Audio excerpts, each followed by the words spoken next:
کیا آپ اس عورت کے بارے میں جانتے ہیں جو دن بھر بیٹھ کر ایک مضبوط دھاگا کاٹتی تھی، پھر شام ہوتے ہی اس کے ٹکڑے ٹکڑے کر دیتی تھی؟ کیا ہم بھی اپنی نیکیوں کے ساتھ انجانے میں یہی سب کر رہے ہیں؟ اللہ تعالیٰ نے یہ حیرت انگیز مثال کیوں دی؟ آج کی اس تفسیر میں ہم اس جمی آیت کو بھی پڑھیں گے جو ہم جمعہ کے خطبے میں ہر روز سنتے ہیں، جس میں اللہ تعالیٰ نے عدل و احسان کا حکم دیا ہے۔ اس ایک آیت میں پوری شریعت کا نچوڑ کیسے آ گیا، یہ سب جاننے کے لیے اس ویڈیو کو پورا دیکھے گا۔ السلام علیکم، آپ دیکھ رہے ہیں کنز ایمان قرآن، جہاں ہم قرآن دستان اور احکام کو اعلیٰ حضرت کے ترجمے اور قرآن تفسیر کے ساتھ سمجھتے ہیں۔ تفسیر شروع ہونے سے پہلے قرآن اپنے پاس رکھ لیجئے تاکہ ترجمہ اور تفسیر دونوں سمجھ آئے، اور جو بات دل کو چھوئے اسے ضرور نوٹ کیجیے گا۔ تو آئیے شروع کرتے ہیں آج کا روحانی سفر کنز ایمان کے ساتھ۔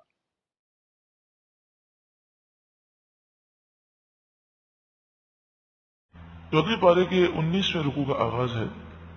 ارشاد فرمایا، ان اللہ یأمر بالعدل والاحسان، بے شک اللہ تعالی انصاف اور احسان کا حکم دیتا ہے، وایتاء ذی القربى، اور رشتہ داروں کے حقوق ادا کرنے کا حکم دیتا ہے، وینہی عن الفحشاء والمنکر، اور اللہ تعالیٰ بے حیائی سے روکتا ہے اور بری بات سے روکتا ہے، والبغی، اور سرکشی سے روکتا ہے۔ اس آیت کریمہ میں 3 باتوں کا حکم ہے اور 3 باتوں سے روکا گیا۔ یہ بڑی جامع آیت ہے، اسلامی شریعت کا پورا خلاصہ ہے۔ یہ آیت ایسی ہے کہ حضرت عثمان بن مظعون نے جب یہ آیت کریمہ سنی تو ان کے دل میں اسلام کی محبت پیدا ہوئی اور پھر بعد میں وہ اسلام لے آئے۔ یہ آیت ایسی ہے کہ اس آیت کو سن کر ولید بن مغیرہ اور ابو جہل جیسے کافر بھی تعریف کرنے پر مجبور ہو گئے۔ یہ آیت اتنی پیاری ہے کہ جمعے کے خطبے میں دوسرے خطبے کے آخر میں اس آیت کی تلاوت کی جاتی ہے۔ یعظکم لعلکم تذکرون، لعلکم تذکرون، اللہ تعالیٰ تمہیں نصیحت کرتا ہے تاکہ تم دھیان کرو۔ وَأَوْفُوا بِعَهْدِ اللَّهِ، اور تم اللہ کا عہد پورا کرو۔ اذا عاہدتم، جب تم عہد باندھو، یعنی جب عہد کرو تو اسے پورا کرو۔ وَلَا تَنْقُضُوا الْأَيْمَانَ بَعْدَ تَوْكِيدِهَا، اور تم قسمیں مضبوط کر کے نہ توڑو۔ وَقَدْ جَعَلْتُمُ اللَّهَ عَلَيْكُمْ كَفِيلًا، اور تم اللہ کو اپنے اوپر ضامن کر چکے ہو۔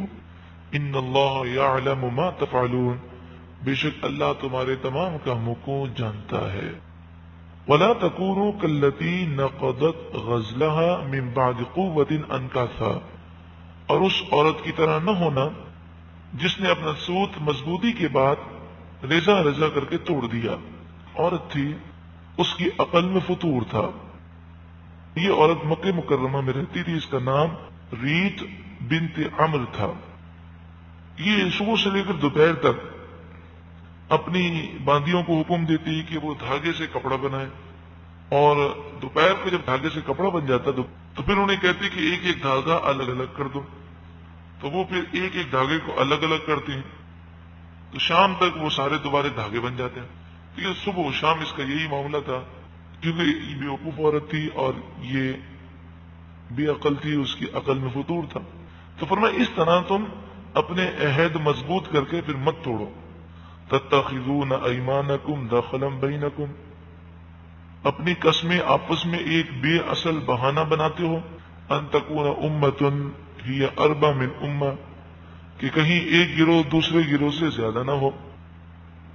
حضرت مجاہد کا قول یہ ہے کہ لوگوں کا طریقہ یہ تھا کہ ایک قوم سے وہ حلف کرتے، معاہدہ کرتے، اور جب دوسری قوم اس سے زیادہ تعداد یا مال یا قوت میں پاتے تو پہلوں سے وہ معاہدہ توڑ دیتے اور وہ دوسروں سے کر لیتے۔ تو اس سے منع کیا گیا۔ انما یبلوکم اللہ بہ، اللہ تعالیٰ اس کے ذریعے تمہیں آزماتا ہے۔ تو جب انسان بات کہہ دے، معاہدہ ہو جائے، تو اب وہ اس پہ قائم رہے، امتحان ہوتا ہے۔ بس اوقات اسے پھر کوئی اچھی چیز نظر آ جاتی ہے تو جو بات ہو گئی وہ ہو گئی، اسے اپنے قول سے اور اپنے وعدے سے پھرنا نہیں چاہیے۔ وَلَيُبَيِّنَنَّ لَكُمْ يَوْمَ الْقِيَامَةِ مَا كُنْتُمْ فِيهِ تَخْتَلِفُونَ، جو باتیں تم اختلاف کرتے ہو کل بروز قیامت اللہ تعالیٰ وہ باتیں تمہارے لیے ضرور و ضرور ظاہر کر دے گا۔ وَلَوْ شَاءَ اللَّهُ لَجَعَلَكُمْ أُمَّةً وَاحِدَةً، اور اگر اللہ چاہتا تو ضرور تمہیں ایک ہی امت کر دیتا، سبھی ہدایت یافتہ ہوتے، لیکن اس صورت میں ہوتا یہ کہ کفر کی طرف جانے کی کسی میں جرأت نہ ہوتی، تو پھر یہ دنیا دار الامتحان نہ ہوتا، یہ دنیا دار العمل نہ ہوتا، یہ دنیا دار الامتحان نہ ہوتی، دار العمل نہ ہوتی۔ وَلَٰكِن يُضِلُّ مَن يَشَاءُ وَيَهْدِي مَن يَشَاءُ، لیکن اللہ تعالیٰ جسے چاہتا ہے گمراہ کرتا ہے اور جسے چاہتا ہے ہدایت دیتا ہے۔ وَلَتُسْأَلُنَّ عَمَّا كُنتُمْ تَعْمَلُونَ، اور جو تم کام کرتے ہو ضرور بضرور اس سے تم سے پوچھا جائے گا، ان کے بارے میں تم سے ضرور پوچھا جائے گا۔ وَلَا تَتَّخِذُوا أَيْمَانَكُمْ دَخَلًا بَيْنَكُمْ، اور اپنی قسمیں آپس میں بے اصل بہانہ نہ بناؤ۔ فَتَزِلَّ قَدَمٌ بَعْدَ ثُبُوتِهَا، کہ کہیں کوئی پاؤں جمنے کے بعد لغزش نہ کرے۔ وَتَذُوقُوا السُّوءَ بِمَا صَدَّدتُّمْ عَنْ سَبِيلِ اللَّهِ، اور تمہیں برائی چکھنی ہو بدلہ اس کا کہ اللہ کی راہ سے روکتے تھے۔ وَلَكُمْ عَذَابٌ عَظِيمٌ، اور تمہیں بڑا عذاب ہو۔ وَلَا تَشْتَرُوا بِعَهْدِ اللَّهِ ثَمَنًا قَلِيلًا، اور اللہ کے عہد پر تھوڑے دام حاصل نہ کرو، یعنی تھوڑی دنیا کے لیے جھوٹی قسمیں نہ کھاؤ اور قسمیں کھا کر نہ پھرو۔ انما عند اللہ هو خیر لکم ان کنتم تعلمون، جو اللہ کے پاس ہے وہ بہت بہتر ہے اگر تم جانو۔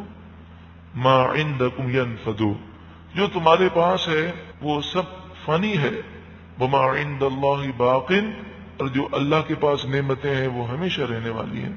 وَلَنَجْزِيَنَّ الَّذِينَ صَبَرُوا أَجْرَهُمْ بِأَحْسَنِ مَا كَانُوا يَعْمَلُونَ، اور ضرور بضرور ہم صبر کرنے والوں کو اجر دیں گے، جو انہوں نے اچھے کام کیے ان اچھے کاموں پر اجر ملے گا۔ من عمل صالحا من ذکر او انثى، جو مرد یا عورت اچھے عمل کرے، وہ مؤمن، اور وہ مسلمان بھی ہو، اس کا عقیدہ بھی درست ہو، فَلَنُحْيِيَنَّهُ حَيَاةً طَيِّبَةً، تو ضرور بضرور ہم اسے اچھی زندگی دیں گے، دنیا میں بھی سکون، قبر و آخرت میں بھی چین۔ وَلَنَجْزِيَنَّهُمْ أَجْرَهُمْ بِأَحْسَنِ مَا كَانُوا يَعْمَلُونَ، اور جو وہ کام کیا کرتے تھے ان میں سے جو اچھے کام تھے ان کا ہم انہیں ضرور بضرور اچھا صلہ دیں گے۔ فَإِذَا قَرَأْتَ الْقُرْآنَ، تو جب تم قرآن پڑھنے لگو، فَاسْتَعِذْ بِاللَّهِ مِنَ الشَّيْطَانِ الرَّجِيمِ، تو شیطان مردود سے اللہ کی پناہ مانگو۔ قرآن کی تلاوت شروع کرتے وقت بسم اللہ الرحمن الرحیم پڑھنا بھی سنت ہے، اور اعوذ باللہ من الشیطان الرجیم بھی پڑھنا سنت ہے۔ پہلے اعوذ باللہ پڑھیں اور پھر بسم اللہ پڑھیں۔ انہ لیس لہ سلطان علی الذین آمنوا، بے شک یہ شیطان ایمان والوں پر کوئی قابو نہیں رکھتا۔ وعلی ربہم یتوکلون، وہ ایمان والے جو اپنے رب پر بھروسہ کرتے ہیں وہ شیطان کے کنٹرول میں نہیں آتے، شیطان کی باتیں وہ نہیں مانیں گے۔ انما سلطانہ علی الذین یتولونہ، شیطان کا غلبہ اور قابو ان لوگوں پر ہوتا ہے جو شیطان سے دوستی کرتے ہیں۔ والذین هم به مشرکون، اور ان لوگوں پر شیطان کا قابو ہے جو مشرک ہیں۔ اللہ رب العالمین ہمیں شیطان کے مکر و فریب سے محفوظ فرمائے۔ آج کی ان آیات میں ہم نے سیکھا کہ حیات طیبہ کا تعلق بینک بیلنس سے نہیں بلکہ ایمان اور نیک اعمال سے ہے۔ جو اللہ تعالیٰ کے وعدے پورے کرتا ہے اللہ اسے دنیا اور آخرت میں سکون دیتا ہے۔ یاد رکھیے گا، قرآن سے سننے کے لیے نہیں بلکہ زندگی بدلنے کے لیے ہے۔ آپ کے خیال میں ہم اپنی زندگی میں عدل اور احسان کیسے شامل کر سکتے ہیں؟ اپنے رائے نیچے کمنٹس میں ضرور شیئر کیجیے گا، اور اگر آپ چاہتے ہیں آپ کو اسی طرح کی دائر بڑی ویڈیوز اور قرآن تفسیر ملتی رہیں تو چینل کو سبسکرائب کر کے بیل آئکن کو ضرور دبائیے گا۔ اگلی ویڈیو میں ہم ایک دردناک واقعے کے بارے میں جانیں گے کہ جب ایک صحابی کو کلمہ کفر کہنے پر مجبور کیا، کیا ان کا ایمان بچ گیا؟ اور لوگوں نے ہمارے پیارے نبی صلی اللہ علیہ وسلم پر الزام لگایا کہ وہ کس سے سیکھتے ہیں۔ اللہ تعالیٰ ہمیں قرآن سمجھنے عمل کرنے کی توفیق دے، آمین۔ درود پاک پڑھ لیجئے۔ مولایا صلی وسلم دائما ابدا علی حبیبک خیر الخلق کل